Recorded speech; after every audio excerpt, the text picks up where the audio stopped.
ئەم بابەتە لەگەڵ شارەزایەکی ئابووری شرۆڤاکەم کەویش بەڕێز خورشید عەلیکایە شارەزای ئابووری سووریا لە شاری کۆڵنی ئەڵمانیاوە لەگەڵمانە. بەڕێز خورشید ئەم کاتت باش سڵاوت لێبێت. بەڕێز خورشید ئەم دۆخەی کە ئێستا لەسەر سووریا دەگوزەرێت پێتان وایە چی دروستی کردووە و دروستبوونەکەی کاریگەری لەسەر ئابووریە بێ واتە لێکەوتەکانی زیاتر لەسەر ئابووری ڕەنگەداتەوە یاخود سیاسی؟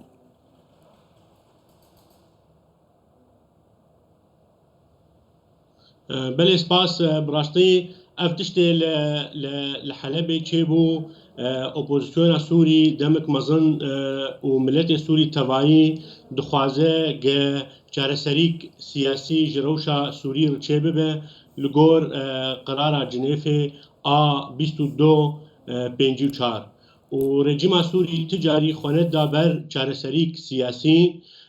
ji vî hawî de ev zêdî 14 sal miletê Sûrî di astengiya derbas dibe û ew opozîsyona têgirêdan bi Tirkî ve li aliyê wek dibêje li aliyê Idlibê û li aliyê bandora Helebê bi rastî giyan astkê nema qediya û Tirkî jî gelek daxt lê hat xelgelek li cem bûn rabû vê opozîsyonê ev kesin radîkalên bêhtir berê xwedan Helebê berê xwedan Hemayê û xwestin guhertinkê çêkin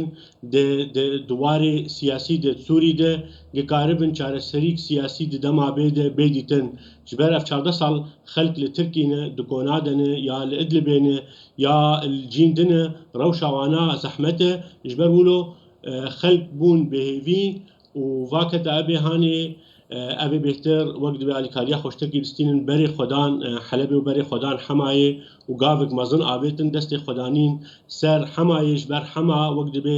eqlîmek etîbar dibe bajarekî Sinnî Helebê jî wilo û dibînin Helebê paytexta abûrî ye ji Sûrî re ji ber wilo xwestin ge wextê destê xwedeynin ser Helebê wê rejîma Sûrî hikûmeta Sûrî wê mecbûr bibe givegere çareserîk siyasî ji rewşa Sûrî bibîne ji ber derketina Helebê ji destê rejîma Sûrî dihêle ev rejîm qels bibe di warê abûrî de û nemakare karê xwe pêk rabe di Sûrî tevayî de بەڕێز خورشید ئەوەی کە ڕووی داوە من ئێستا باسم کرد لە ناو دڵی ئابووری سووریادا ڕووی داوە پارێزگای حەلەبە کە بەر ئەم وێرانکاری و جەنگ ئەم شەڕە کەوتووە کەواتە لێکەوتەی ئابووریەکەی ئەکرێ بڵێن هەموو سووریا گرێتەوە و بەرەو ئاقارێکی خراپترەی بات لە کاتێکا کە 90% خەڵکی سووریا لە هێڵی هەژاری داژین. بله زدی نوت صدی جملت سوری دبن آستا حری نظم ده هجاریه دیه و براستی مرو کاری به ملت سوری همو بحوجتی آلیکاریه افتشته لحلب چه به دهله گروش عبوری سوری تفد زحمت به بلبر قالك فبغيكا معامل لحلب هنا معامل درمان معامل جاو قالك صابونين قالك موادان زيتين افبغيكا هان لگور اپوزیسیون دبیجه انو دبی حتانا اف فبریکا کاری خواب بکتینن بس تولوژی وقت باجارن اجدست رژیم دردکه او مناطق رژیم اف بضاعتا الحلبة نما کاره هر آلیه شامه آلیه طرطوس آلیه لازقیه و تعدل وانابه و نرخ دولار جی نرخ دولاری امریکی والجم رژیم بهتر لریا سوری پر بنما کاره تعامل وقت به چونو هاتن دانوستندن کرین و فروتن اب دلار و عالی رژیم کم به بش بر حلبه همای واجد استوجد که هنگ جد لبیجی اف استنگی چیت که دهله نرخ دلار امریکی بهتر راب لریا سوری داکه و نرخ گلک مواد اساسی بلند ببن لگورتی خویا کرن دواسه چارو جاده مواد اساسی گلک نرخوی بلند بونش بر حمتش لسوری تفروتن بدولار امریکی وقت دلار بلند ببه وحمى مواد اساسيه هني وبلند ببه وقو دولار امريكي لحلبة جا 25,000 لێرەیە سووری بەری سێ4 ڕۆژە دۆلاری ئەمریکی حەلەبێ 16,000 بوو نە 1000 هات سەر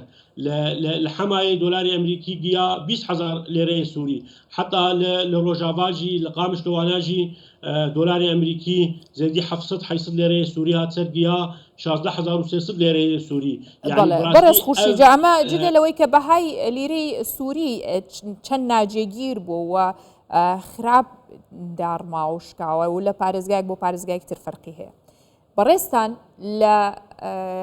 شارەزان یاخود بە وردی چاودێری دۆخی سووریاکەن ئێوە پێتان وایە کە ئەم شەڕا ئەو ناوچانەش بگرێتەوە کە کەرتی وزەی سووریایی لەسەرانی ئەگەر ئەمە ڕووبات کە بگاتە شەڕەکە بگاتە ئەو کێڵگە و ئەو ناوچانەی کە وزەی سووریان کێڵگە نەوتیەکانن ئەمە چی لە سووریا کاتیان خود با بڵین ئەیگەێنێتە چه ئاستێک بڕاستی چقا ئەv کەسێ چەکداری بەری خۆدان حەلەبێ و حەمایە و دەستی خۆدەین سەر نفتا ئالیە دێریە ئەم بێکارن ئالیە بەری ڕێجیم تێدەبوو وێ ئابووریاوی ناگەلکی خورد ببوو ڕێجیم وەک دەبێ ئابووری وێلجەم ڤەگەرە کێمی دەها سەدی یا 20 سەدی بڕاستی وێ ڕەوشە ڕێجیمێ گەلکی زەحمەت ببە وێ نەماکارە بە حتا موچەیە کارمەندی خۆ بدە و نەماکارە ئەو مستشفيات الجم واناجي قاربن بكاري خرابن ويروشا رجيم زحمت ببه ويروشا فا كدابا تشيتر ببه اوبوزيسيوني ورجيم مجبور ببه بيرونيش بو چارەسەریک سیاسی سووری ببینه یانا سووری و پەرچە ببه بڕاستی مەرۆ مەترسی هەیە گاڤ ئۆپۆزیسیۆنژی بەری خۆ بدن ئالیێ ڕۆژاوا و ڕەوشە ئابووری ورجی زەحمەت بکن یا دۆراوێنا دۆرپێچ بکن نەهێلن ڕەوشە ئابووری ڕۆژاواژی باشتر ببه یا ئەو مەوادی ئاساسی ئێبەرش حەلەبێ دڕنیا جیندە گەهرن ڕۆژاواژی بەلکی دەستی خۆدەین سەر و مەترسیە چێکن گەبێهێلە نرخی مەوادا لە ڕۆژاواژی بهتر بلند ببن الجەم ڕێجیمێ حەمدش بلند بووی دەف ڕۆژێ چوودە یعنی شامێ لازقیە تەرتوس مواد گشت بلند بوونە دۆلار نرخێنال شامێژی لەگۆر ڕێجیما سووری دبێژێ بەنگا ناڤەندیر سووری دبێژێ نرخی دۆلار 16,668 لێرەیە سووریە بەس ئیرۆ شامێ نرخی دۆلار گیایی 16,500 لێرەیە سووری یعنی ئەو فەرقێک هەیە جودایی هەیە نێڤیکا نرخی بەنگا ناڤەندی ئاسووری دبێژێ و نرخی لە سوکارەش دۆلار تێفرۆتن بەڵێ بەڕێز خورشید عەلیکا شارەزای ئابووری سووریا لە شاری کۆڵنی ئەڵمانیا ڕاستەوخۆ لەگەڵمان بوو سپاس بۆ بەڕێستان